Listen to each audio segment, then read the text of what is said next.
Adaptações para o cinema, ficção científica, tudo em uma só obra. Hoje, aqui no Rebu e Cerveja, nós vamos falar sobre esse grande livro, Piquenique na Estrada.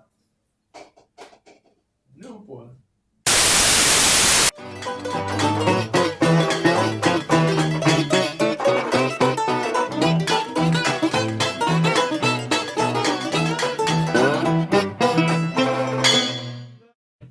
Livros, 5 contos, 3 adaptações para o cinema, sendo que uma não deu certo. Esse é o livro que está na vibe do momento, Duna, que a gente vai falar sobre ele aqui hoje, né? Inclusive, a gente até pede para o nosso público aí, além de pegar as suas cervejas com especiarias, também a sua dose de água para acompanhar esse Rebu e Cerveja de hoje aí, que tem o nosso convidado, o grande aqui, Lucas. E aí, beleza? Fala, Lucas, muito obrigado por ter colado Obrigado. aí no Rebu e Valeu, Cerveja. Obrigado pelo convite.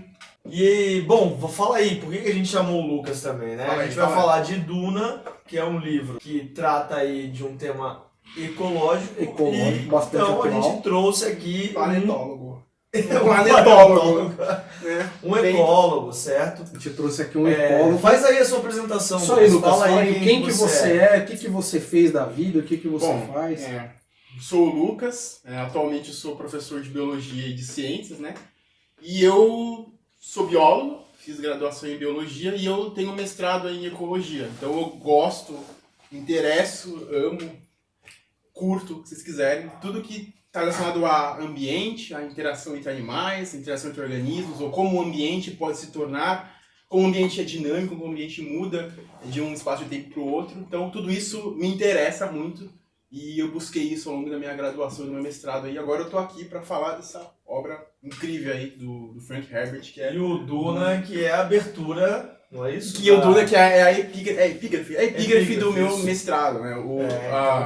Tem uma partezinha ali, tem uma frase do Padot, que é o pai do... A gente vai falar sobre os personagens, eu acho. Sim. Que é o pai ali do planetólogo, que ele fala que um ecossistema ele é muito coeso. Então, os componentes que vão compor esse ecossistema, ele é muito coeso. Então, uma coisa depende da outra.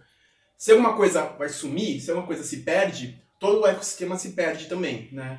E ele fala no finalzinho disso que uma das belezas da ecologia é a compreensão das consequências. Então, quais são as consequências de você ter a mudança do ambiente? Quais são as consequências de você perder espécies, você mudar o ambiente, né? Sim. Isso que é o mais legal da ecologia, isso que me interessa tanto. E acho que Duna fala muito, talvez, sobre a mudança, ou talvez a esperança da mudança de um ambiente que é todo o planeta, né? Todo o planeta que é só um desertão. E talvez o sonho aí do grupo, dos Fremen, que tá ali, seja talvez mudar esse ambiente, né? Que é um deserto, Sim. em um outro mundo, né? Sim. Tem um pouco de ecologia, na verdade tem muito de ecologia nesse livro, e que é tão legal que me fez colocar aí na epígrafe dele. Daí daqui a pouco vocês vão entender também porque que na entrada eu falei pegue sua dose de água. Quando descer, pega foi sua o- dose foi o- de melange, né? Foi uma bela piada, dose de água ou de suor ali acumulado ali, Sim, né, no sim. seu traje. Da hora, Bem, meu. Então, antes da gente começar a falar do livro, né, começar a fazer aqui as nossas apreciações, eu vou fazer aqui só uma breve biografia, né, do Frank Herbert, que ele aí foi um grande jornalista, né, não muito grande jornalista, mas ele era jornalista, né, era escritor. E o Frank Herbert, mais ou menos parecido com outro autor que a gente já trabalhou aqui, que é o Art Spiegelman, né, que tem a grande obra dele, O Mouse, e depois você não tem nenhuma outra grande obra do autor. O Frank Herbert também, né, ele tem outras coisas escritas, mas o Duna mesmo, que é o grande livro, né, a grande obra que ele escreveu. Lembrando que também nem são todas as 15, né, obras do Duna, e se eu não me engano o Frank Herbert escreveu 6 delas, né, as outras foram o filho dele, filho do meio. O Duna, o primeiro livro Duna, que é a grande obra mesmo, né, do Frank Herbert, porque os outros eles vão acabando se tornando cada vez menos importantes, né, na história e assim por diante. Ele nasceu em 1920, né, nos Estados Unidos, na cidade de Tacoma, em Washington, E ele passou grande parte da vida dele, aí, da infância dele, vivendo, na verdade, da infância, né, e a vida dele adulta, vivendo na capital do estado de Oregon, que é a cidade de Salem, certo? E ele começou a escrever o livro Duna justamente quando ele estava fazendo uma cobertura jornalística sobre um ecossistema específico do estado do Oregon, que são as dunas, né, que existem naquele estado. Então ele se apegou ali naquela questão da paisagem local ali, e aí ele começou a trabalhar nesse livro, que inclusive também foi onde ele começou a se focar mais só na carreira de escritor dele, deixando um pouco de lado assim, outros trabalhos, né, que ele dependia um pouco também do trabalho da mulher dele para ser escritor e etc. Quando eu estava fazendo a biografia dele, e eu vi que ele tinha morado uma grande parte da vida dele na cidade de Salem, em Oregon, eu fui pesquisar também para ver se a cidade de Salem, essa cidade que ele viveu, era a mesma cidade da história das bruxas de Salem, Eu tava pensando nisso, né? porque tem uma relação, né, do livro com as bruxas, etc. Mas aí, na verdade, é totalmente oposto. A Salem do caso das bruxas, ela fica no estado de Massachusetts, que é na costa leste dos Estados Unidos, e o Oregon é na costa oeste, né? Então são lugares totalmente diferentes. Não sei se o nome Salem tem alguma inspiração nessa parte da história dele, mas acredito que não sim, tanto faz. E aí ele vai falecer tanto quanto jovem, né, com mais ou menos 65 anos, em 1986, por causa de um câncer aí, de uma complicação, uma cirurgia para a remoção de um câncer no pâncreas. E basicamente a biografia do Frank Herbert é essa, assim, não tem muita coisa além, né? Um cara que o Frank Herbert, como você falou assim, né? Eu acho, inclusive, que vai chegar algum momento que vai ter um programa que a gente não vai falar de mouse, né? A gente sempre fala do mouse em algum programa. Quadrinho excelente, né? Que é um quadrinho. É um quadrinho fala, a gente sempre fala do mouse, né? Tem um programa que a gente não fala. Mas é isso, assim, ele parece que é um cara que emplacou no Duna, e aí, assim, já entrando um pouco, inclusive, na obra, eu não sei, na verdade, como foi a publicação, né? Se ele publicou, por exemplo, esse livro aqui, ele é dividido em 3, né, livros. Ele é uma trilogia no final das contas, porque, enfim, é um tolete, né? São 600 páginas. E aí são 3 livros. Eu não sei se a publicação ela foi feita, por exemplo... Parece que ele publicou um livro só. Um livro só. Então, porque eu lendo, inclusive, eu fiquei pensando assim, porque tem alguns momentos que parece que ele tá querendo deixar para ter continuação, né? E aí eu não sei se ele publicou uma parte, depois e aí fez sucesso, aí publicou outra, aí foi fazendo sucesso e ele falou, puta, se pá, isso daqui vai ser o que vai garantir a vida na minha família, né? E a minha vida como escritor, o que não é uma vida fácil de se levar, né? É uma vida bem, enfim, ser escritor profissional é foda. Mas no final das contas é um cara de uma obra só que é uma obra com 6 livros, né? E é uma puta obra. E, bom... Mas você considera que é uma obra só? Porque ele escreveu Duna, beleza? Só que ele escreveu os outros 5 livros ali de Duna, certo? O que foi pegando histórias satélites de Duna foi o que o filho dele, o filho do meio dele escreveu. E conforme ele ia escrevendo, o sucesso dos livros iriam cada vez mais abaixando. Então, assim, essa hype do Duna, conforme ele escrevia, aos poucos ia diminuindo, né? Então, acho que... Não sei se é necessariamente um livro só, assim. Acho que é um universo só. Mas assim, o Art Spiegelman, ele também é por causa do universo do mouse. Ele depois cria outros. Mas o Spiegelman ainda tem uma outra... Porque o Spiegelman é ilustrador, ele tem uma pegada de estudar o significado da imagem e tal. Então, mas não, tá certo. É um universo só. Eu acho que ele explora o universo, né? Ele vai explorar o universo... uma vez que esse universo emplacou também, né? Foi um puto inimigo. Então, mas eu fiquei pensando assim, pô, a não ser que o cara seja muito sagaz e pensar assim, puta, esse bagulho vai dar certo. E antes mesmo de publicar, ele já tenha pensado em continuidade. Porque, por exemplo, o final do Duna, a gente não vai falar o final aqui, mas... Ou vai. Não, acho que não. Não sei. Eu defendo que não, mas tudo bem. Sim. Eu só tô convidando. Não, você é o convidado manda, hein? O convidado manda, o ecólogo manda.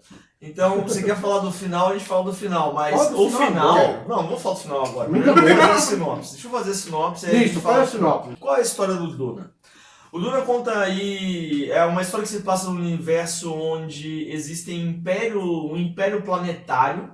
Esse império planetário, ele tem, obviamente, um imperador, certo? E a gente vai acompanhar a história de uma espécie de Jesus Cristo desse império planetário, que é o Paul Atreides, que é um cara da família Atreides que vive ali no planeta Caladan, né? Acho que é o nome é esse Isso mesmo. Você fala o quê? Caladan, planeta Caladan. E ele é filho do Duque Leto, e aí o Duque Leto, ele que, enfim, é dessa família Atreides aí, que vive nesse planeta depois de muitos e muitos anos, e sei lá, séculos, etc e tal, acaba sendo transferido para Arrakis, ou o planeta Duna, que é um planeta desértico, onde, inclusive, é minerado a grande especiaria que serve como... Petróleo. Pode ser interpretado como petróleo. É uma alegoria pro pletório, falar. Vou falar sobre isso. Petróleo. Acho que não consigo falar petróleo. É uma alegoria para petróleo, inclusive porque é isso que permite que a transportadora, o monopólio do transporte funcione, né? Que é o monopólio da guilda. Né? Os caras lá da guilda, eles chupam picolé de melange, e aí chupando picolé de melange os caras ficam muito loucos e conseguem dirigir. Né? E é dirigir no espaço. O rebite espacial, né? Rebite espacial.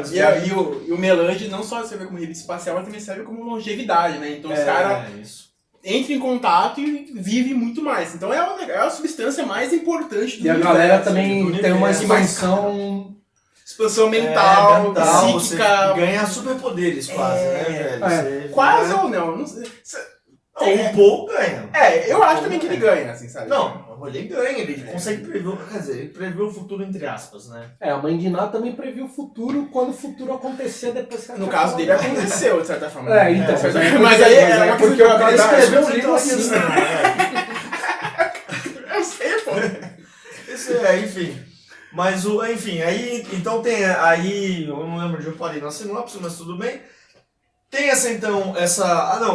lembrei. O Paul, então, que é dessa família Atreides, a gente vê então, na verdade, o imperador transferindo, né, a casa dos Atreides para Arrakis, que é esse planeta onde é minerado o melange, que é essa especiaria absolutamente valiosa.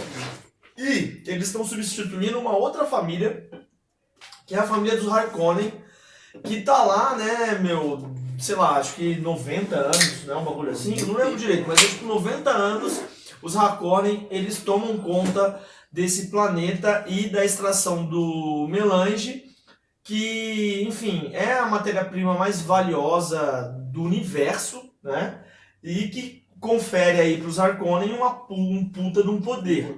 E claro que eles não estão felizes em perder, né, o controle do planeta Arrakis, e um planeta, inclusive, que os Harkonnen eles controlavam com mão de ferro, né, porque lá havia um povo nativo chamado Fremen, que é um povo, inclusive, extremamente feroz, digamos assim, né, uns caras que vivem numa espécie de harmonia ali com o deserto, os caras que conseguem, inclusive, domar. Essa é a palavra, a harmonia, assim, acho que tem muito no livro, assim, e também um pouco no filme que saiu recentemente, aí, a palavra poder do deserto. O que é o poder do deserto ali? Eles conseguiam tirar ali tudo que eles conseguiam em termos de energia, ou como sobreviver no deserto. Então eles têm uma forma de se ligar ao ecossistema, sabe? Isso é muito importante, isso que define isso que deixa os Fremen tão importantes e tão poderosos no livro e no filme também, né? Então, inclusive, uma parte que o... Como é que é o nome daquele mano lá, que é o cara, ele é meio que o conselheiro do rei. Ele é um Maquiavel do Leto e depois ele virou o Maquiavel do... O Harvard.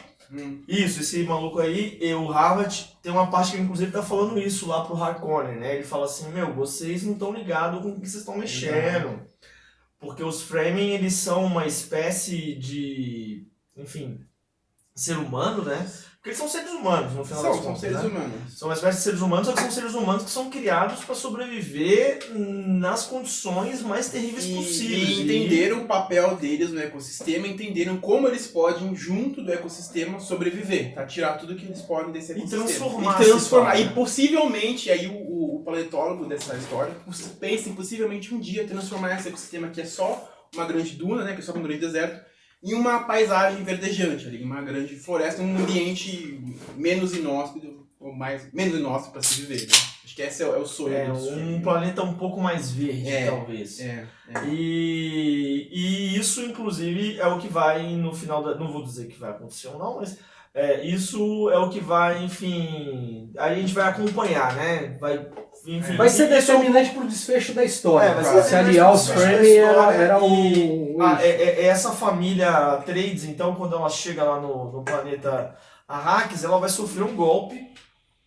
E aí a gente vai ver coisas terríveis acontecendo com Paul Atreides, o que vai levar com que esse personagem se aproxime dos Fremen e se torne um pouco um Fremen também, né? Ele vai se tornar um Fremen. Não só um Fremen, né? Ele vai se tornar uma espécie de ídolo, né, velho? É o Messias dos Fremen. É o Muad'Dib. É o Muad'Dib, né? Que é o ratinho do deserto, que é um nome muito louco. E que, obviamente, né, os nomes eles são todos muito inspirados num vocabulário muçulmano aí, né? Sim. Isso é muito muçulmano. Pelo Tem menos. no glossário atrás do livro, tá explicando essas questões, tem muita coisa perto do... Cara, Muad'Dib é um nome que remete a uma sonoridade muçulmana, né? Pelo menos eu Muad'Dib. achei assim. E lembrando que a gente tá falando de um povo de um lugar meio desértico, assim, né? Então tem tudo a ver ali. E aí é isso, assim, basicamente é isso. A gente tem a guilda, a gente vai ter os Harkonnen, a gente vai ter os Atreides, a gente vai ter o Sardaukar lá com a porra do Imperador. E guerra planetária, disputa por matéria-prima e todo mundo tocando puteiro. E o herói ali no meio, ali se desenvolvendo pra crescer e se não, e esqueci que tem uma seita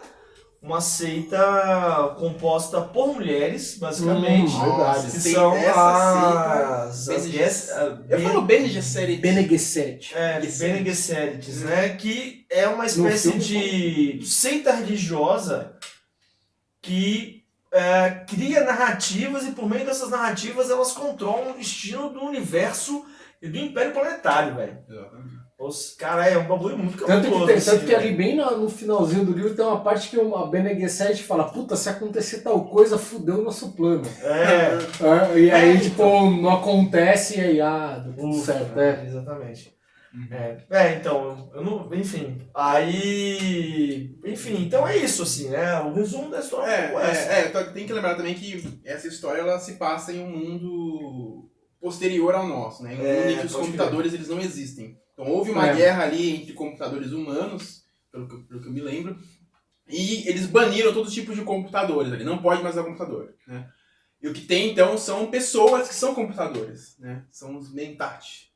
Exatamente. Então são pessoas que são responsáveis por fazer os cálculos. Então toda a estrutura social ali não está baseada está baseada em tecnologia, mas não está baseada em tecnologia de computação. Tem pessoas para fazer as contas, fazem as contas muito rápido. Eles têm uma tecnologia muito mais mecânica. Quer dizer, acho que totalmente mecânica, nada eletrônico. É um universo que mistura... se você, por exemplo, quem já assistiu Star Wars, né, é um universo que mistura um ambiente meio medieval com tecnologia avançada, que você falou, né? Tecnologia mecânica avançada, mas não sim, tecnologia mas é uma parada meio, é isso mesmo, é um negócio meio medieval, meio futuro, tipo um Mad Max. E aí a gente... com Star Wars. E aí, assim... o Star Wars é porque foi baseado. Se tu ver o filme, você não vai acreditar muito que não tem um computador naquilo, sabe? Porque tem umas naves voando, tem umas telas aparecendo ali, aqui. Você vai... Assim... Acho que o filme, ele tentou ser tecnológico, porque ele tem uma tecnologia envolvida, né? Que é essa tecnologia mecânica. Mas, assim, eu acho que no livro, você consegue imaginar, quando você lê, que é uma tecnologia mais mecânica do que isso. Mais mecânica do que os naves aparecendo, assim, pique Star Wars. Né? Isso, a gente não viu o filme, né? Mas... Vamos falar dos filmes? Vamos falar dos filmes. A gente podia falar dos filmes, então, e aí, inclusive, você tecer aí Então, as Eu suas já queria a avaliações. largada aqui no começo. Eu vou, Não, mas a não, gente mas entra é nisso pra agora, isso tá até mesmo, parado, a eu vou gente falar tá dos na filmes, sequência tá na certa. sequência. Bem, deixa eu dar só uma penteada na história, né? A gente vai ter assim, basicamente existem, entre aspas, né, 3 filmes do Duna, né? Um filme que ficou só no papel, que é o Duna, que era para ser dirigido pelo Alejandro Jodorowsky. Inclusive eu estou preparando um programa do Reboot só para falar desse filme, né?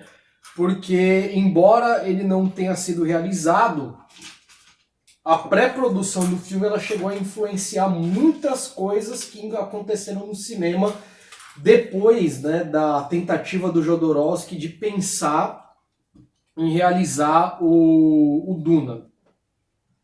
E aí o que aconteceu? Em 1984, o David Lynch ele ganhou, né, os direitos aí, autorais do Duna para ele fazer a filmagem dele. E aí tem até uma cena bem interessante, porque o Duna do Jodorowsky ele não virou filme, mas tem um documentário chamado Duna de Jodorowsky que fala sobre a pré-produção e todas as ideias desde o começo, o maior filme que nunca existiu e etc. E tipo, eu fico pensando, sei lá, se também ia ser o maior filme, enfim.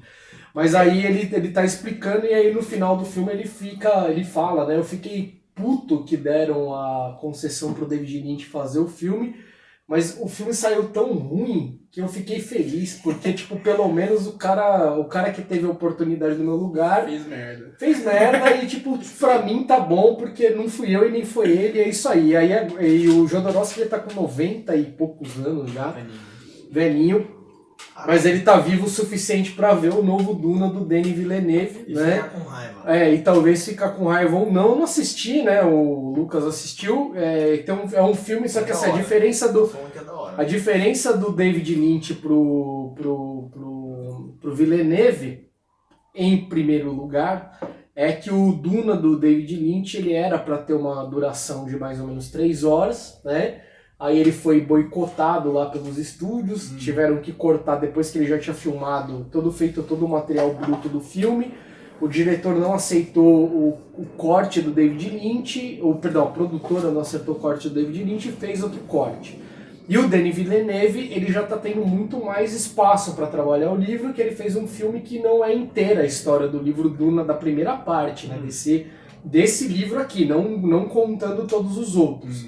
Aí lembrando que também o Duna, ele virou uma série do Sci-Fi também, né? Que tem, se eu não me engano, acho que 2 temporadas, e pega os 3 primeiros livros, que foi aquele que a gente comentou aqui na conversa anterior, que seriam os 3 primeiros projetados pelo Frank Herbert. Eu dei uma assistida assim meio por cima, e eu achei a série meio... Bosta. Que ano que é a série? 2000. Sabe quando, Eu não sabe quando você pega você vê tipo um negócio e você sente aquela áurea de coisa feita pra TV? Parece tipo uma novela da Globo. Sim. Uma novela da Globo de sci-fi. Mas fala meio Não que a novela né? da Globo seja ruim, tem umas que são boas. Não, Mas Mas assim, mas no geral... Mas no geral é assim, você tem algumas novelas que são legais, mas de qualquer jeito elas são novelas. Elas têm tipo, a trama dela, agora a arte da filmagem, né, plano, essas coisas todas, aí as novelas têm a sua característica e aí a série ela parece uma novelinha de sci-fi, enfim, é um negócio meio esquisito, assim. Nem assisti tudo, assisti tipo 10 minutos e não gostei. Pode crer. E assisti essa semana... Já que eu não fui ver o filme do Denis Villeneuve, porque eu não tô querendo ir no cinema, etc. E o Romulo não foi porque ele não conseguiu. E aí, eu assisti o filme, já que tem na Amazon, acho que agora tem na Netflix também, né? Vou assistir o do David Lynch. E, cara, é assim. Fala. Pode falar. Assim. Pode falar. Tem coisas legais no filme, não vou falar que não tem. Mas o filme ele é ruim num ponto que se você não leu o livro, não dá pra entender, porque eu tentei assistir antes de ler o livro, eu não tava conseguindo entender o que tava rolando. Pessoal, porque o do David Lynch é um filme... É um filme pro livro todo, então entendeu? É um filme pro livro todo. E aí, só que aí que tá. Só que aí que tá. Mas tem uns poréns aí. E aí, depois que eu li o livro, mesmo assim ficou difícil de entender o filme. Porque você consegue entender, você consegue falar assim, isso aqui é aquela parte, isso aqui é não sei o que lá. Não é nem por uma questão, por exemplo, de que, tipo, aquela babaquice de que, tipo, o diretor mudou muito o filme, não sei o que. Ou acho que aqui... os efeitos especiais são isso, ruins. mas também, mas aí é um péssimos. dado da época. Mas assim, em Não, 84 a gente já não tinha Star Wars. A gente já tinha o 2001 Odisseia no Espaço. Não, mas isso não justifica. Star Trek tem os efeitos especiais são ruins, mas é uma puta série. Mas se você vê os efeitos especiais desse filme... Se você vê os efeitos especiais do Star Wars 1, 2 e 3, eles são bem piores do que o 3, 4 e 5, cara. O David Lynch tinha dinheiro pra caramba pra fazer esse filme. Nossa, você vai falar que os efeitos especiais do Star Wars 2 e 3 é melhor do que os dos antigos? Porra, cara. 10, você tá xarope, hein, meu? Revê o negócio. 10. Não tô. Meu, o negócio é zoom. 10. O negócio é zoom. 10, fala aí. Eu não sou o 10. Meu, enfim, dava pra fazer melhor. Dava pra fazer melhor. Tudo bem. Não vou discutir aqui. Mas assim, eu gosto do Star Wars 1, 2 e 3. Tudo bem. Se você não gosta, foda-se. Tudo bem, mas não é isso. Não é isso que a gente tá falando. A gente tá falando de efeito especial ruim e bom. Entendeu? Isso tá relacionado com... Não, tá. Mas, vamos falar de outro. O casting, por exemplo, é foda. Não, Tem o Sting. E não só tem o Sting, cara. Não só tem o Sting, mas como, tipo, o Sting, ele é um dos caras que, tipo, faz uma interpretação das mais fodas, assim, que tem no filme. O Sting também, né? Eu gosto de Sting. Tem o Sting, eu gosto. Então, ele aparece seminu no filme. É mesmo? Aquela parte que ele aparece com a cueca de asa. Se tivesse nu, o filme seria melhor. Então, mas assim, ele tem ali, o filme, por exemplo, Tô zoando, vai. você sabe que Sting é ferrão em inglês, né? Quem já viu o Sting do Sting? Quem já viu,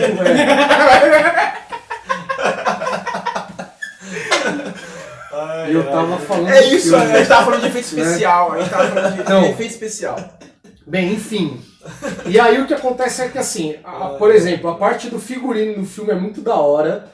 A parte um pouco da direção de arte, assim, do filme, pelo menos nas cenas onde não requer grandes efeitos especiais, eu achei legal. Eu curti bastante, assim, o visual do filme. Só que quando entram, por exemplo, as partes do chroma key, puta, o bagulho, mano, é tipo Chapolin pra baixo. Assim. Dá pra ver que é um chroma key. Dá pra ver pra caralho também. O escudo também é horrível. Tipo assim, faltou chamar alguém que sabia fazer o negócio ou chamaram propositalmente alguém que não sabia fazer daquele jeito. O Frank Herbert, ele não descreve a guilda espacial, né? E aí, o que ele vai fazer? O David Lynch vai fazer? Ele vai colocar o bicho mais nojento de guilda espacial ali. Agora eu entendi o que é aquela merda. Aquilo lá é guilda espacial. É uma minhoca gigante, toda babada, e que fica pedindo melange, ele fica subornando o imperador. Você sabe o que é aquela minhoca? Aquela minhoca é da guilda espacial, ela é a personificação da guilda espacial. Agora eu entendi. Entendeu? Puta que pariu. Por que ele colocou a minhoca? Não sei, podia colocar qualquer coisa. Podia colocar uma cerveja, uma latinha de Heineken lá. Mas não, ele colocou a minhoca, gente, por que? Não sei. É a guilda espacial aquilo ali. Porque o Frank Herbert não descreve. O David Lynch ele também curte, né? Essas coisas meio mais. Porque nem um Homem-Elefante, o Razorhead é muito foda, velho. Não, mas eu tô falando que ele curte meio que essas bizarrices, assim, né? Os filmes dele tem essas coisas. Verdade. Enfim, e aí uma coisa que você vê, assim, notavelmente que o filme tem problema é justamente nessa parte que a gente toca do lance de que o David Lynch fez um filme de 3 horas e a produtora pediu um filme de 2 horas. E aí a própria produtora refez os cortes do filme. Então você vê claramente que tem cenas no filme que elas foram... Porque assim, eu vou tentar explicar assim para vocês. Quando você faz um filme, né? Você, por exemplo, vai fazer uma cena onde as pessoas estão fugindo. Então, para ficar várias opções para o editor, você filma essa cena de fuga, tipo, de lado, de frente, de baixo, não sei o que lá, não sei o que lá, não sei o que lá. A não ser que seja uma coisa muito assim, emblemática do filme, o diretor escolhe um plano X e faz a fuga. Se ela for uma coisa X no filme, que é só um plano complementar, ele filma de vários cantos e aí ele vai lá e coloca, né, aí o editor coloca aquela que ficou mais legal. Então você vê cenas que pareciam que elas iam ficar de fora do filme, que é tipo, esse refúgio de produção, que elas foram reutilizadas para você conseguir cortar a história do filme em determinadas partes, jogar uma narração por cima ou fazer qualquer outra coisa ali por cima para ela ter um preenchimento de dinâmica da história. Bom, E aí no final do livro, que as coisas começam a ficar, só um minuto, mais lentas, né? E elas vão acontecendo bem devagarinho e tudo mais, no filme é totalmente o oposto. As coisas elas começam a acontecer assim, uma coisa em cima da outra, assim, ó, e de repente, que nem eu, tem personagem que você acha que tá morto, que de repente tá vivo, e aí ele aparece do nada no filme, assim, do lado do cara, falando com ele um bagulho, e você fala assim, que porra que aconteceu aí? Porque a parte que o cara voltou, ela é um... E as cenas acontecem muito rápido, os cortes acontecem muito rápido. Sim, né? Pra tirar tempo, né? Eles vão, eles vão acontecendo um monte de cortezinho, enfim. Não, eu só ia falar, pra quem não sabe, o 10 aqui, ele já estudou cinema e ele tem inclusive uns curtas, que se você quiser, inclusive a gente deixa aí pro pessoal ver, por isso que ele sabe dessas coisas aí, né? Não vou falar disso, não. Ele é o David Lynch do Jardim Brasil. Se for o David Lynch que filmou o Duna, assim... Vamos que lá. tristeza, né? Mas então, vamos lá, vamos para aquilo que interessa agora. E o filme do Villeneuve, né? Qual que é a sua opinião? Assim? Porque a gente não assistiu. O que você acha em relação a essa adaptação? Acho que é muito ver porque a gente gosta do diretor. Eu acho ele bem legal, assim, tem tanto A Chegada quanto o Incêndios, que foram os dois filmes que eu vi dele. E não, também tem a adaptação do Blade Runner. A Chegada é muito incrível. bom. Inclusive a personagem principal é uma linguista, né? Tem um outro também que ele faz uma adaptação de um massacre lá na Universidade do Canadá, que é bem interessante. E aí, o que você achou? A adaptação é boa? Você curtiu e tal? O que eu achei, vai? Não precisou ter aquela coisa que a gente viu anteriormente, que é você colocar uma pessoa para explicar o roteiro, né? Então, em filmes antigos, por exemplo, esse que ele falou, de 84, você precisou colocar a Princesa Irulan lá 5 minutos no começo do filme só para explicar o que é o Melange, quem é Paul, quem que é o que é o Arrakis, o que tá acontecendo no universo. Então, assim, isso não precisou. Né? Com o contexto, você já consegue pegar ali e você pega muito bem. Assim, eu acho que, assim, uma pessoa que não leu o livro, ela vai conseguir se divertir, vai conseguir pegar a história muito fácil ali. Sabe? Eu acho que isso é o mais legal ali. Você não precisa pegar e ler o livro, o calhamaço de 600 páginas, para você se divertir ali. Pra você entender a história. Né? Isso é muito bom. Né? Isso é muito, muito bom. E acho que assim, o que tem no filme, que eu consegui perceber assim, são só pequenos erros ali de continuidade que são muito fáceis de passar. Assim. Então, às vezes o Paul ele tá numa situação muito, muito complicada, ele tá suando, ele tá muito nervoso, então ele aparece com uma cara suada, assim, vermelhão.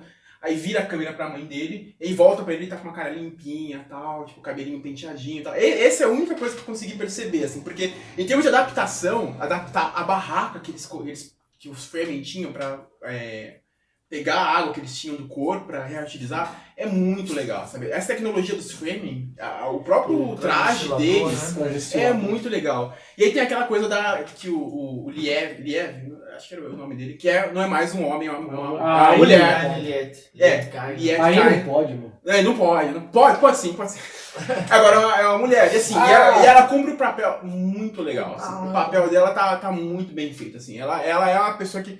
Ela passa mesmo aquela ideia de que eu sei do que eu tô falando. Assim. Eu sou desse lugar. Assim. Eu nasci aqui, então eu sei aonde o Melange tá. Eu sei qual que é como os vermes eles vão caminhar por entre o deserto. Isso é muito legal. Assim. Então, eu acho que o filme ele tá muito convincente. E eu gostei, assim. E o que eu mais gostei, eu até tava falando numa conversa anterior aqui, que em termos como é que pode interior? Uma conversa interior? Não, de figurinista, assim. De figura, como é que existiram as pessoas? As Bene Gesserit, né? Elas estão muito bem... estão, como posso dizer assim, caracterizadas, estão muito bem caracterizadas, assim, porque no livro você passa uma ideia de um culto, assim, de pessoas que são muito retraídas, que são meio obscuras, e no filme do Duke D4 são pessoas assim, meio mulheres altas, meio carecas, assim, sabe? E nesse filme elas estão de fato meio obscuras, você fica com um pouco de medo, assim, você vê um monte de mulher de preto andando no meio da chuva, você fala, meu Deus, quem são essas mulheres? São as Bene Gesserit, sabe? Então, Eu acho que o filme, ele é uma adaptação muito, muito boa, muito fiel. A sequência é a mesma. É, a sequência eu achei que é a mesma. O Paul começando a enfiar a mão na caixa e tal. Isso. Essa parte é muito legal também. Então, assim, é aquele livro... com rabana. É, aquele livro que você... e ela coloca o negócio no pescoço dele. Então, ó, se você tirar a mão aí, eu vou te matar. É interessante que eu vi essa cena, se eu não me engano. Porque eu vi uns vídeos, né, sobre o filme do Denis Villeneuve antes de fazer esse daqui.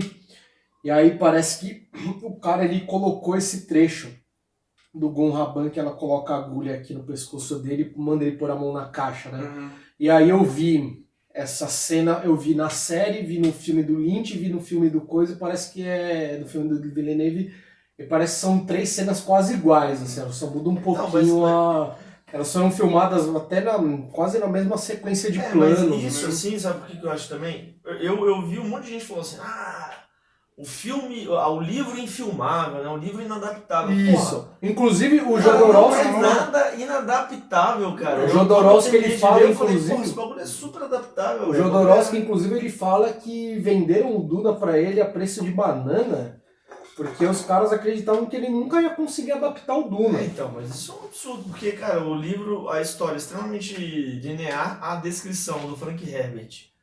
É tipo a clássica jornada do herói lá. É a clássica jornada do herói.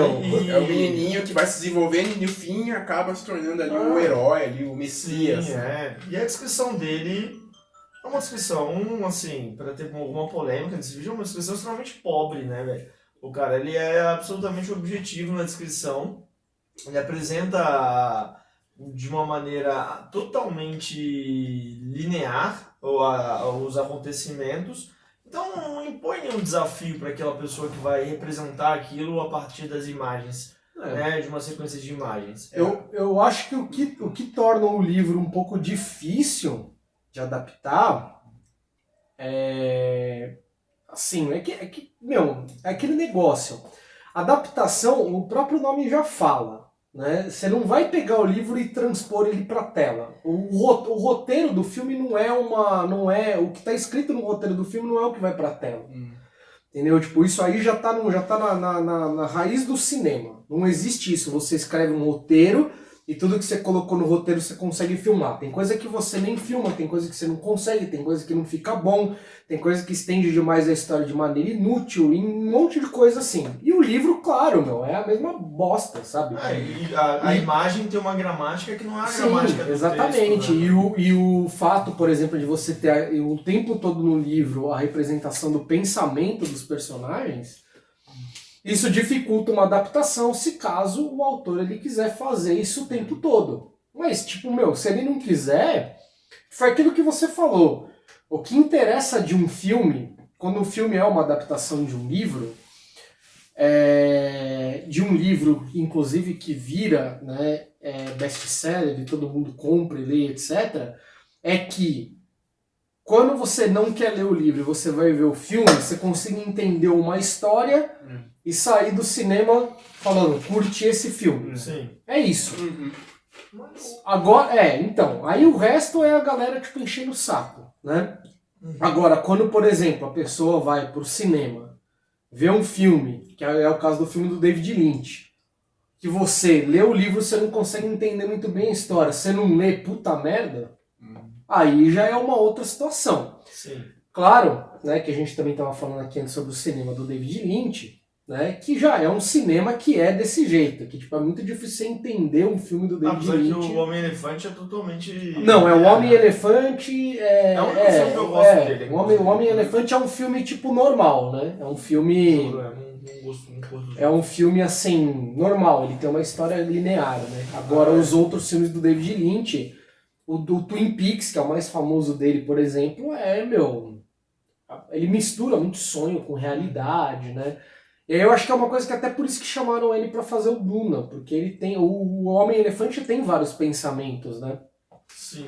Ele começa e termina, parece com o Homem-Elefante pensando. Mas enfim, não vamos entrar na ideia do Homem-Elefante. Depois a gente faz um vídeo sobre o Homem-Elefante. Agora vamos falar da narrativa mesmo, né? Do livro. O que a gente achou? o que a gente achou do livro, o que tem, assim, sobretudo eu acho que, enfim, é um livro que é claramente ligado aí em relação à ecologia, e eu acho que, mano, várias pessoas que estudam isso curtem muito esse livro, e assim, ele é tomado como um dos maiores livros da ficção científica, né? Eu acho um pouco de exagero, já confesso assim que eu fiquei um pouco, não vou dizer que eu fiquei decepcionado, mas fiquei um tanto assim, esperava um pouco mais, certo? Achava que ia ter, por exemplo, eu acho a Ursula Le Guin uma narradora muito superior a ele, muito superior mesmo, mas tudo bem. A questão é que comparam o livro com O Senhor dos Anéis, né? E aí eu tava esperando uma parada no mesmo nível e não, narrativamente, literariamente, não tá no mesmo nível, certo? Então, tô falando mal do livro mesmo.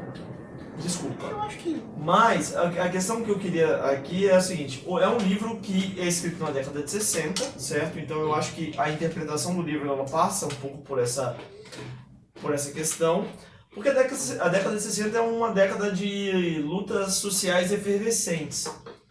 E quando a gente associa esse livro às questões ambientais, talvez a gente entenda um pouco melhor esse livro, sobretudo pela época que ele foi escrito, né? Eu queria entender um pouco melhor, por exemplo, e aí eu queria que o Lucas comentasse, quais são as questões ali ambientais, na verdade, que são aproveitáveis de fato? O que de ambientalismo ou de ecologia o livro traz para a gente, enfim, pensar essas questões? Deixa eu te falar. Primeira coisa que eu queria comentar sobre o livro do Frank Herbert é que ele desenvolveu o livro, como o Claudio falou, ali no ambiente de duna, ali na costa oeste dos Estados Unidos. Assim. Então, ele não tem nenhum estudo muito profundo de ecologia, certo? Mas ele conseguiu desenvolver uma teoria que a gente chama de uma teoria base em ecologia ali, certo? Qual que é a ideia principal desse livro, pelo menos qual que é o pensamento principal dos framing ali, né? Eles estocam água, eles têm toda a ideia da ligação com o deserto, e eles pensam em algum dia transformar aquele deserto em algo muito diferente para viverem, né? Tem uma teoria ecológica que é a teoria de sucessão ecológica. Qual que é a teoria de sucessão ecológica? A partir de um ambiente inóspito, um ambiente em que você não tem vida, você começa a ter o processo de sucessão, ou seja, espécies elas vão colonizar aquele ambiente e essas espécies vão entrar em sucessão. Então vai entrar uma espécie que a gente chama de pioneira, que é a espécie que vai se dar melhor naquele ambiente, que vai conseguir aguentar a temperatura, que vai conseguir aguentar a falta de água. Quem seriam os vermes, no caso? Não, pensa em espécies de planta. Espécies de plantas. Ah, tá. Então pensa em um ambiente ecológico, em espécies de plantas que vão começar esse processo de mudança de um ambiente que é certo. totalmente arenoso para seria uma floresta. Né? Tá. Como é que seria essa passagem, essa sucessão ecológica de um ambiente totalmente arenoso para um ambiente verdejante, um ambiente de uma floresta? Então teria aquelas primeiras espécies que a gente chama de pioneiras, que são aquelas espécies que conseguem aguentar as condições do ambiente, uma alta temperatura, pouca água, certo? Pouco nutriente do solo. E como essas espécies estão presentes, elas vão dar possibilidade de outras espécies de plantas colonizarem aquele ambiente. Então espécies que conseguem aguentar a temperatura um pouquinho menor, conseguem pegar melhor o ambiente do solo, o nutriente do solo, conseguem pegar melhor a água do solo. Certo? É tipo uma espécie birubiru, ela corre pro Sócrates, dá o passo pro gol. E ela dá um passo para outra, e a outra vai para outra, e outra vai para outra. Chega um momento em que você tem uma comunidade de clímax. O que é a comunidade de clímax? É aquela comunidade onde tem as espécies que são muito grandes, espécies que têm uma longevidade muito grande, que tem uma reprodução muito pausada. Mas que quando a reprodução acontece, ela é muito... O único fruto que dá é um único fruto, mas é um único fruto que vai sobreviver a qualquer tipo de coisa, sabe? Então... Que seriam seres humanos ou não? Não pense em humanos agora. Pensa só em mudança ecológica, sem humanos. Planta mesmo. Pensa em planta Só mesmo. planta mesmo. Pensa em planta mesmo. Calma, eu tô aqui na humanidade. Me ouve. Pensa em uma sucessão ecológica. Calma. Pensa em um processo ecológico que a gente vai transformar um deserto aos poucos em uma floresta. Certo. Esse é o processo que a gente está vendo ali. Eu acho que assim, o Frank Herbert ele conseguiu descrever o processo de sucessão ecológica. A gente sabe, ele é muito bem estudado em ecologia. O processo de sucessão ecológica indo de um deserto até uma floresta, ele conseguiu descrever em um livro, pelo menos ele conseguiu colocar na cabeça dos Fremen em um livro sem estudar ecologia. Caralho, você tá estudar me fazendo achar o livro melhor do que eu achava. Sabe, isso é muito fundamental, isso é de se admirar no Frank Herbert. Porque ele conseguiu descrever uma teoria ecológica, sem ao menos estudar a ecologia. A teoria de sucessão ecológica em que as espécies elas vão trocando ao longo do tempo, elas vão se ajudando. Claro, as plantas não têm consciência, ninguém quer ajudar ninguém. A natureza principalmente, ninguém quer ajudar ninguém. Todo mundo quer sobreviver e se reproduzir. Mas elas estão ali passando, e conforme as espécies vão se extinguindo, outras vão aparecendo, e outras. É nisso que os Fremen eles se baseiam, é nisso que eles vivem. Né? Por que eles estocam água? Qual o sonho deles? É a duna não ser uma duna mais. Né? Duna ser um ambiente em que eles possam viver de fato, sem viver com essas restrições, sabe? Isso é fundamental. Eu acho que a discussão ambiental, a discussão ecológica, os Fremen entenderam o processo ecológico. Os Fremen entenderam o processo de sucessão e eles vão colocar... intuitiva. De uma maneira de ligação com o deserto. Eu sei que esse deserto aqui, ele pode mudar. Eu sei que tem algo a mais aqui do que eu. E não é algo a mais muito religioso. Tem muita religiosidade nesse livro. Né? Mas não é algo religioso, é puramente científico. Isso que é muito legal. Você pega... Mas isso é possível, desculpa, isso é possível, assim...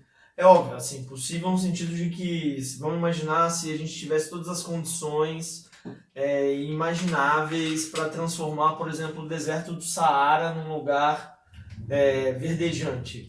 Seria possível, como aconteceria em Duna, por exemplo, em Arrakis? Dado os tempos necessários, dadas as condições necessárias, é possível. O Saara já foi, né? Na verdade, ele já foi um mar em um tempo e depois ele já foi um ambiente com muita diversidade. Certo. Nesse momento atual, eu acho que é uma das mensagens principais do livro. A gente não pode se guiar pelo que a gente vê hoje em dia no Mapa Mundi, certo? O ambiente, o Mapa Mundi, ele não é sempre assim, não foi sempre assim, ele não é fixo, ele está sempre mudando. A mudança nesse livro que é fundamental, o Paul está sempre mudando. Os Fremen estão com uma ideia na cabeça de mudança de Arrakis, né? O mundo, o ambiente, a biodiversidade está sempre mudando também, né? Eu acho que é isso que eles se colocam... Então, o único grupo derrotado ali é o grupo que não muda, né? Que é o Harkonnen. Que é o Harkonnen, né? Que tá sempre ali querendo pegar a melange e acabou. Então, assim, a teoria ecológica, a teoria de sucessão, é o que baseia ali ao sonho do Fremen, né? E eu acho que o Frank, ele nunca teve contato... Eu acho que ele nunca teve contato com a teoria hard disso daí.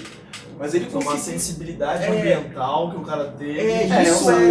Tanto que eu acho que assim, o Duna não é um livro hard. Eu passei a gostar mais do livro agora, hein, mano? Puta. Ele tem. Assim, pra mim, o maior problema do livro é essa questão da história em si, assim, sabe? Porque nas entrelinhas do livro você tem coisa pra caralho. E assim, eu sei que é um livro meio religioso, é um livro que fala muito sobre a cabeça. Talvez uma dificuldade, como você falou, de colocar isso no cinema como é que você vai colocar o pensamento das pessoas ali, né? Como é que você vai colocar, como é que as pessoas estão pensando, porque isso é importante, as vozes, né? Como é que ficam as vozes aí? Porque eles falam toda hora das vozes. Mas isso eu acho que é uma questão de linguagem, assim, porque pra toda adaptação vai ter esse problema. Como é que você vai botar o narrador? Beleza, o narrador é a câmera. Mas o narrador, às vezes, ele tece comentários. A câmera não necessariamente vai fazer isso. Às vezes ela vai focar uma coisa, mas o comentário ele é muito mais direto, né? Ele vai fazer a pessoa enxergar aquilo que você quer. A imagem não necessariamente. Mas você não concorda comigo assim? Você fez a pergunta pra mim de como é que o ambiente tá ali presente? Como é que o ambiente ele é tão importante em ecologia em Duna quanto as pessoas falam?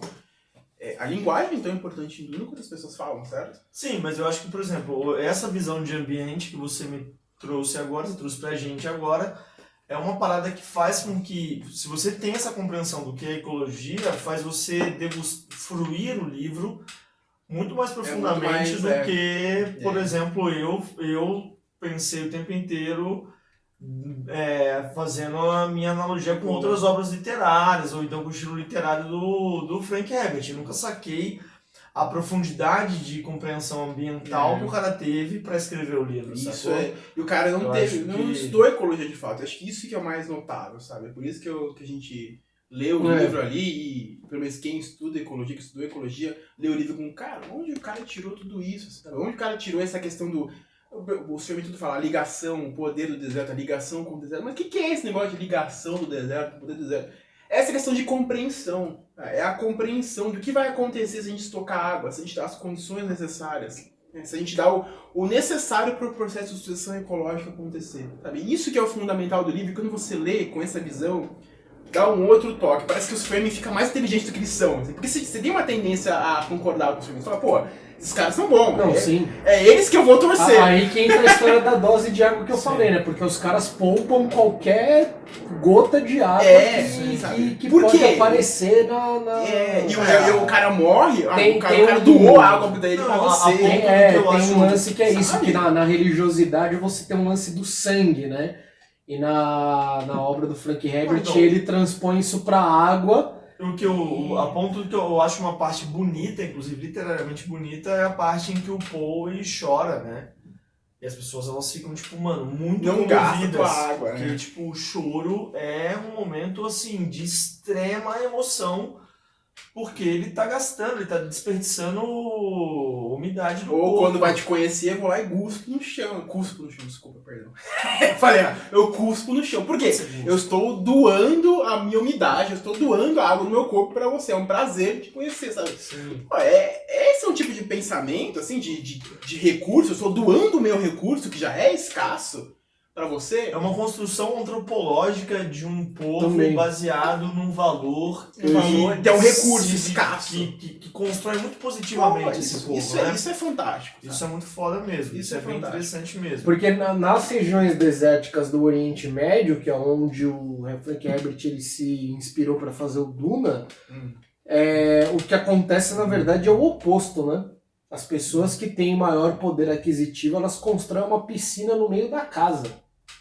Elas querem ostentar a água que elas têm, né? Exatamente, tipo, elas constroem uma piscina no meio há da uma casa. ganância, há uma ganância não, há uma crítica à ganância pela exploração da matéria-prima que existe no mundo, que é onde cabe inclusive a ideia de pensar que o mundo ele não é uma coisa estática e permanente. Eu acho e que o aquele Melange visual nem é tão sempre- falando do petróleo também, viu? Eu É acho que o mesmo? Melange ele é Mas- falando de vários, acho que pode ser qualquer momento da história. Qualquer coisa onde se- valiosa. onde Pode ser o se- diamante qualquer coisa. na África, pode Isso. ser, qualquer forma de matéria-prima que leve Porque uma exploração, enfim, exacerbada. de um determinado excessiva. território, porque pode ser qualquer tipo de monocultura do período colonial, por exemplo, Sim, né? pode crer.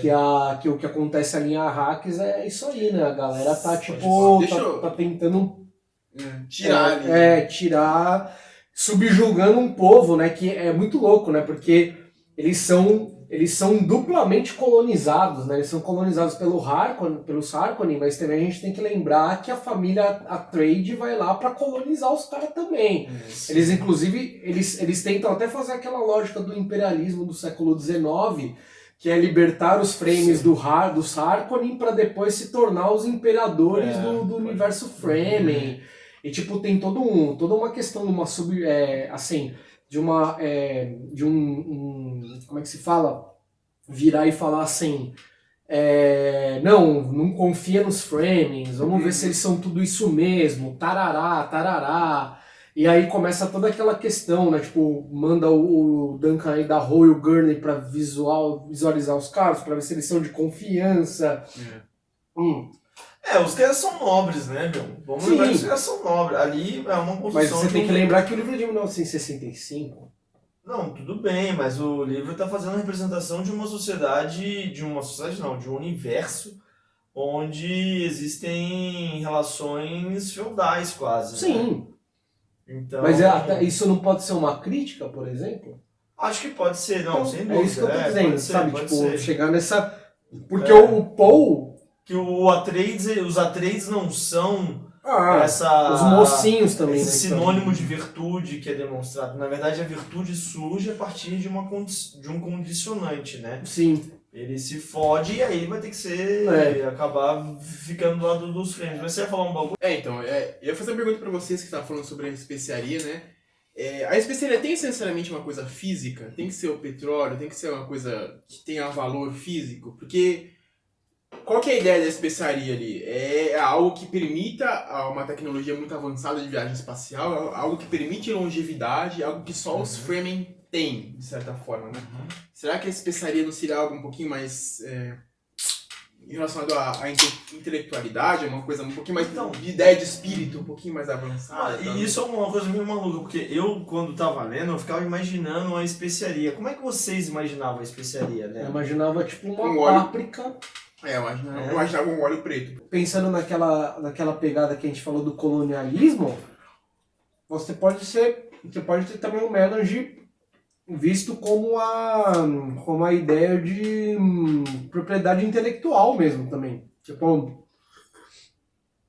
um grupo de pessoas que, como você muito bem falou, entendem o deserto, vivem o deserto, desenvolvem as coisas no deserto. É uma coisa que aconteceu muito, né, no período da colonização. Uhum. Por exemplo, falar aqui, uma vez eu e a Silvia, a gente foi para a cidade de Ouro Preto, né? E aí a gente conheceu um cara que era mestrando lá na cidade, que ele estava fazendo um daqueles passeios. Tem várias casas de universitários lá, né? Tem, e a galera é da Universidade Federal de Ouro Preto e trabalha nas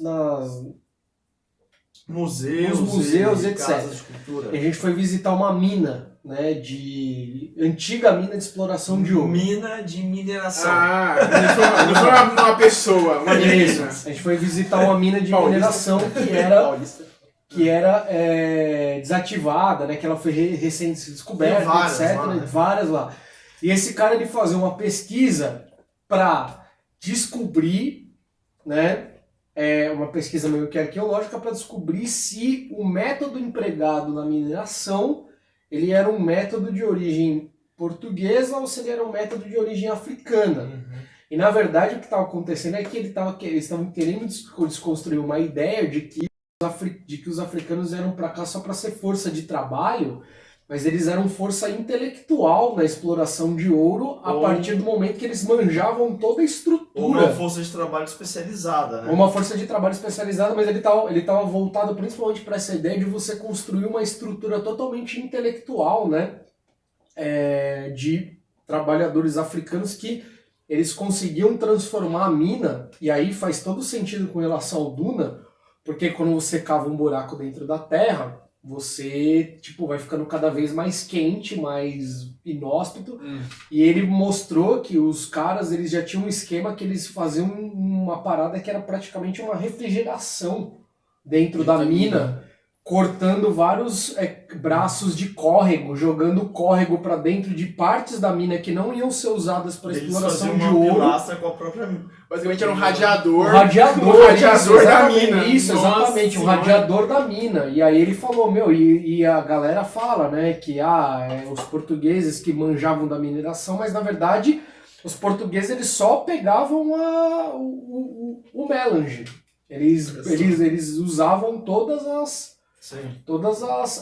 as técnicas dos escravos. E a substituição da mão de obra indígena pela mão de obra africana, obviamente, é porque também era pode muito mais resvalar nisso aí. rentável, né? Isso, e Você pode trazia resvalar. gente que era especialista em mineração, né? Os caras mexiam com minério de ferro na África já. Isso, exatamente. Não, e aí assim. toda uma técnica mineira, não só ferro, né, mas ouro também, toda uma técnica isso. mineradora. Era mais rentável trazer pessoas da África do que Sim, usar. porque eles tinham uma técnica de mineração muito mais desenvolvida, inclusive, do que dos próprios portugueses, né? Mesmo o custo da viagem, que era Isso, sim. mesmo, não sei se era mesmo. Era É mesmo. mesmo. Até porque virava uma mercadoria, né? Então você gerava um mercado com mão de obra especializada e aquelas pessoas que exploravam a mercadoria mais valiosa, que era o ouro, era uma própria mercadoria também. Então você tinha toda uma manutenção. Um lucro associado não só à mercadoria, mas também a pessoa que está tirando essa mercadoria. Tem uma parada assim, né? Tem um personagem lá, logo no começo do livro, que ele é um Fremen, né? Que ele é o ecólogo, é o Nietzsche. Keynes? Não. Acho que não. Tem ele e o pai dele. Só. O dela. Keynes, ele aquele- faz um jogo meio duplo, na verdade, né? Porque o Keynes, ele finge que ele é um planetólogo do imperador, só que na verdade ele é um Fremen. Ele é um Fremen. É esse mesmo. E ele só tá, na Isso, verdade, ele mesmo. infiltrado ali. Os interesses deles estão pelos tanto que Fremen. eles sabem, por exemplo, que a população dos Fremen não é de, 5 mil Fremens, é de 20 milhões de Fremens, que são, guerreiros ultra poderosos. Sim. Ele não fala nada, ele, na verdade, ele é o grande, né... sei lá, líder dessa A gente, comunidade. dá pra gente associar isso daí com várias coisas. Por exemplo, sabe, aquele livro que a gente leu, aquele texto lá do Amadou Rampateba, que ele fala do jogo duplo que os griots africanos faziam dentro do processo colonial, né? Que o griot ele era teoricamente o contador de histórias, né? A gente trouxe pra cá essa ideia. Só que ele fala, mano, o griot ele era o cara que além de tudo ele mentia pro colonizador. Sim, você lembra disso aí, sim, naquele texto, a Palavra Viva, né? Qual a Palavra Viva, que é um texto que está dentro daquela coleção da Unesco. O que talvez seja mais associado, na verdade, ao papel que certos indígenas cumpriram com a negociação com o governo americano, quando o governo americano resolveu, né, invadir o oeste americano. O que, cara, tem toda uma lógica, porque a marcha para o oeste é uma marcha para uma região desértica, que é extremamente opressiva. Onde está o Oregon. E essa marcha ela se torna mais opressiva ainda quando eles descobrem que tem ouro nas Black Hills, que é, a montanha sagrada dos Silks, e eles descumprem todos os tratados e tentam massacrar ali. Tentam não, né? Eles massacram de fato a população indígena Silks americana. Então você tem uma associação completamente, né? E o cara, o Frank Herbert, ele é dessa região. Então, ele é dessa região. Eu acho que faz todo sentido, assim, fazer essa associação, né? Dá pra fazer várias associações depois. Por exemplo, a gente pode associar, por exemplo, com os Estados Unidos na Guerra do Vietnã, com os Estados Unidos na Guerra do Afeganistão. Tipo, como saber quantos afegãos estão intocados nas montanhas do Afeganistão durante a guerra? Como saber quantos vietnamitas tem na floresta? Né? Então, e aí o Melange entra nisso que você falou também, né? Ele é a intelectual ali. Intelectual. Ele é qualquer produto que sirva ao colonialismo, ao imperialismo. Que foi o que a gente falou, né? Eles substituíam os Harkonnen pelos Leto, mas eles o negócio vira framing, mas... porque... E no final das contas, a gente vai chegar aqui agora no final, o imperador perde o poder? Não perde, né? O nosso herói aí, ele fica tão maleável politicamente quanto o próprio imperador antigamente. O imperador que tá nesse momento aí, que eles estão falando sobre o imperador que manda eles para Arrakis, no fim das contas é o próprio... Depois é o próprio Power Trace, né? Então ele fica tão maleável, ele fica tão em meio a conflitos políticos tanto quanto o imperador antigo. Assim. Então dá pra mudar as coisas, dá pra colocar o imperador que talvez seja o Messias, talvez seja a pessoa lá que de forma meio intelectual, de forma meio religiosa, tinha que estar lá, mas também está sujeito a pressões políticas, talvez está sujeito ali a ter um arroxo ali, então... Tem essa também, tem essa de ter um imperador, mas tem como mudar as coisas, mas nem tanto. Assim. Eu senti isso, ainda mais no livro posterior, que é o Messias de Duna. Né? Messias de Duna. Esse universo, é importante falar isso, né? O universo continua. A editora Aleph lançou um box de bolso, com todas as obras do Frank Herbert. Mas não comprem livro de bolso. Ou comprem se vocês quiserem, porque eu não gosto de livro. Mas essa edição é bem bonita, cara. É uma edição em capa dura e tal, né? De bolso? Não, de bolso não. Não, mas é uma edição com não, capa dura não, mas ela vem numa caixinha. Ela vem numa caixa, um box e tal. Sério, é bonito. Se você quiser, tiver espaço, deixa eu fazer uma crítica então, que essa edição aqui é minha. Não é a minha. Não é. Mas a minha edição, não. A minha edição, ela descolou isso aqui, velho. Fudeu ela toda. Mas então é o seu livro direito. Não, eu só li em casa, cara. Eu não li em lugar, velho. Você põe na mochila. Certeza que você põe isso aqui na mochila? Vai dar aula? Vou botar onde, cara? Vou botar no meio da aula. Não, calma, eu tô só falando que você poderia fazer isso. Descolou por descuido seu. Chega lá no meio da aula. Então fica fazendo assim, ó. O Lohan fica o dia inteiro assim, ó. Fazendo assim. Esse livro aqui, ó. Falando assim, está calor, eu vou me abanar com Dune. Olha que coisa gostosa. Só que esse aí é o meu, viu? Vai estragar o meu, cara. Esse é caro. Mas é a mesma edição que eu tenho. Mas, cara, eu não sei, vocês têm coisas a acrescentar? Eu acho que assim, o que eu quero acrescentar pra vocês que assistem leiam Duna. Leiam Não, Duna. você errou. Vocês dois que assistem. Né? Vocês dois aí que assistem. Oi, mãe! Oi, vó! nosso Leiam público. Duna, tá? Leiam Duna calmamente. Não leiam Duna pensando já que você tem que ler outro livro. Leia tranquilo, leia tranquilo.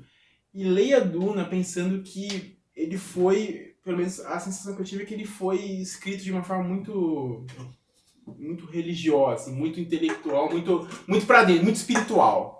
Pronto, acho que essa é a palavra, espiritual. Por mais que tenha conceitos ecológicos, tenha conceitos ali sobre melange, petróleo ou não sei o que, ele é um livro que parece que ele é espiritual. Assim, Eu acho que tem uma aura... tem uma aura. Ele tem uma pegada década de 60, assim, né? Vamos tomar um ácido. Porque o Jodorowsky não se interessa pela Duna. Talvez. Então, assim, leiam Duna. Se Se você se interessar, leiam os próximos livros, mas assim, leiam Duna. Eu acho que é uma primeiro leitura boa pra você entrar em um outro mundo, que é o mesmo mundo que a gente vive hoje em dia, mas talvez no futuro. Mas é um outro mundo, é um outro ambiente, em que é um ambiente que tem pessoas que se ligam ali ao ambiente que elas vivem de uma forma muito próxima. E eu acho que isso é fundamental pra gente hoje em dia, na forma como a gente vive, na forma como a gente lida com o ambiente, na forma como a gente lida com a gente mesmo. Sabe? Eu acho que isso não dá pra perder. Então o Duna traz muito disso pra gente. Fica as palavras do nosso planetólogo aqui, que a gente Liette, trouxe. Lucas. Liette Liette Pardotti. Liette Camacho. Liette Camacho. E, enfim, a gente trouxe aí pra comentar o Duna e, porra, Duninha. da hora. Obrigado mano, pelo excelentes convite, comentários. mano. Cara, Valeu, Lucas. Maravilhoso. Valeu. Ai, beleza, É. eu quero voltar de novo. Agora a gente Agora vai eu quero vir de novo. tomar o nosso Eu quero vir toda melange edição agora. e... Igual o Duncan É da isso aí. Hulk que fica bêbado da cerveja de especiaria, né? puta, cara, eu queria tomar essa cerveja de especiaria. Também. Deve ser fiquei forte pra interessado, caramba, deve Deve ser ser forte pra gostosa. caramba. Enfim, Abraço. tchau. Abraço. Falou.